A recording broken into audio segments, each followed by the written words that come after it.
जय भारती। नमस्कार।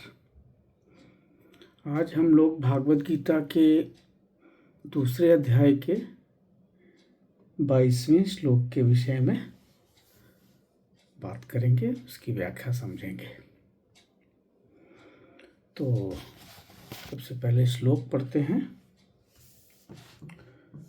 वांसासि जीर्णानि यथा विहाय नवानि गृह्णाति नरोपराणि तथा शरीराणि विहाय जीर्णानि अन्यानि संयाति नवानि देहि। यहाँ पे भगवान कृष्ण अर्जुन को बता रहे हैं कि हे अर्जुन, जैसे मनुष्य अपने पुराने वस्त्रों को त्याग कर उन्हें छोड़कर नए वस्त्र को ग्रहण करता है, वैसे ही जीवात्मा पुराने शरीर को त्याग कर दूसरे नए शरीरों को प्राप्त हो जाता है। तो इसको कविता के रूप में देखते हैं। त्याग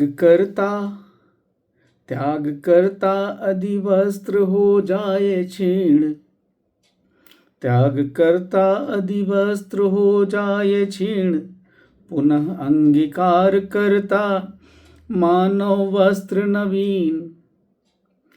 देहाभिमानी चेतक करता गमनागमन।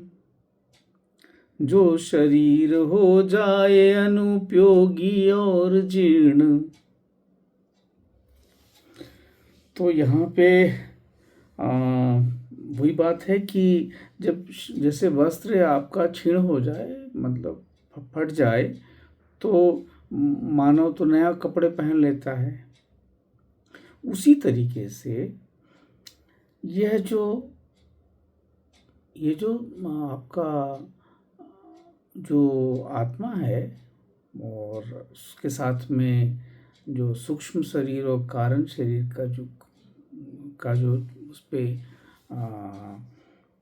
एक तरह से आप कह सकते हैं छाप पड़ा हुआ है, वही उसके स्वभाव को निर्मित करता है।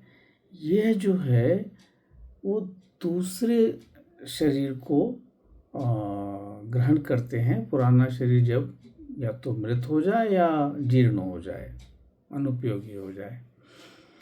तो यहाँ पर बहुत ही साफ शब्दों में पुनर्जन्म की बात की गई है कि जैसे नए कपड़े पहन लिए, उसी तरीके से नए वस्त्र जैसे ग्रहण किया, उस तरह नए शरीर ले लिया। यहाँ एक तरह से आप कह सकते हैं कि पूर्ण जन्म का जो सिद्धांत है, जिसको हम मानते हैं हम हिंदू, वो उसका एक ये बहुत ही अच्छा प्रमाण है यहाँ पर। तो इसको और समझते हैं कि अर्जुन को कह रहे हैं कि यह जो श्लोक है, अर्जुन तो मतलब अपने शोक संतप्त है, विषाद में डूबा हुआ है। इसीलिए अर्जुन बार बार कह रहे हैं कि जिन्हें सोच रहा है कि वो मर जाने वाले हैं, वो तो उनका शरीर ही वो तो नए वस्त्र पहन लेंगे, नया शरीर धारण कर लेंगे। वो मरने वाले तो हैं नहीं। मरता तो केवल शरीर है, आत्मा तो मरती नहीं। और इसको एक और तरीके से समझ सकते हैं कि इसे मृत्यु एक रूपांतरण है। आत्मा कभी नष्ट नहीं होती, शरीर बदल जाता है, आपका रूप का अंतर हो जा रहा है। एक मनुष्य से दूसरे मनुष्य, या मनुष्य से जानवर, या जानवर से मनुष्य, आपके जो रूप का अंतर हो रहा है।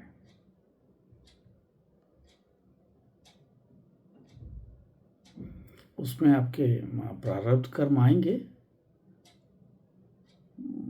पर बड़ा बहुत साफ है कि यहाँ पे आपका पुनर्जन्म की बात कही गई है। और इससे हमें ये भी शिक्षा मिलती है कि हमें ज़्यादा भयभीत नहीं होना है। मृत्यु तो आनी ही है। कपड़ा जैसे शर्ट है, पैंट है, फट जाते हैं, आप नए ले लेते हैं। और यह श्लोक हमें जिसको इटर्निटी बोलते हैं कि आपका ये बहुत दूर दृष्टि है, इस जीवन का नहीं, अनेक आगे के अनेक जीवन के बारे में ये इस बात का दृष्टिगोचर कराता है कि हमें कैसे सोचना है जीवन के बारे में।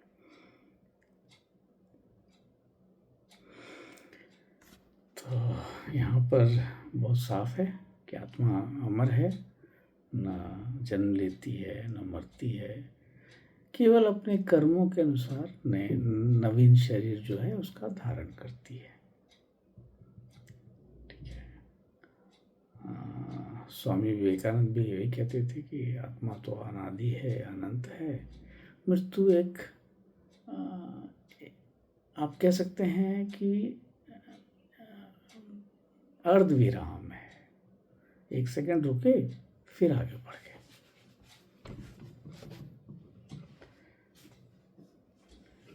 तो इसको अब इसको एक चीज़ देखना है कि जब मृत्यु होती है तो इसमें 3 चीज़ की बात करते हैं हम लोग कि सूक्ष्म शरीर, स्थूल शरीर और कारण शरीर। तो जो स्थूल शरीर है वो पंचभूतों से बना हुआ है ना, पृथ्वी, जल, अग्नि, वायु और आकाश। ये पंचभूत जो हैं इसी पृथ्वी पे रह जाते हैं। ये स्थूल है। जो हमारे साथ जाता है, जिनके गुण हमारे साथ जाते हैं, जो हमारे स्वभाव का निर्माण करते हैं, वो सूक्ष्म और कारण शरीर है। और आप ये कह सकते हैं कि जिस दिन आपका कारण शरीर का जो अविद्या है वो नष्ट होगा तो आपको मोक्ष मिल जाएगा। अविद्या का हट जाना ही वो समझ मिल जाएगी।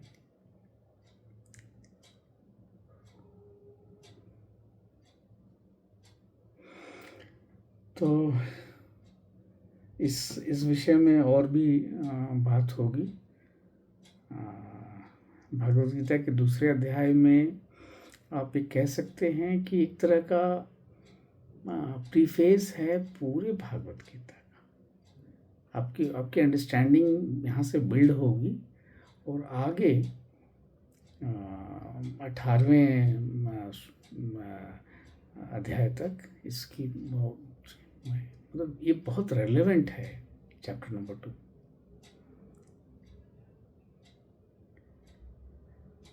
तो आज इस बात को यहीं पर विराम देते हैं। आशा है कि आपको ये बात ठीक लगी होगी। धन्यवाद। नमस्कार।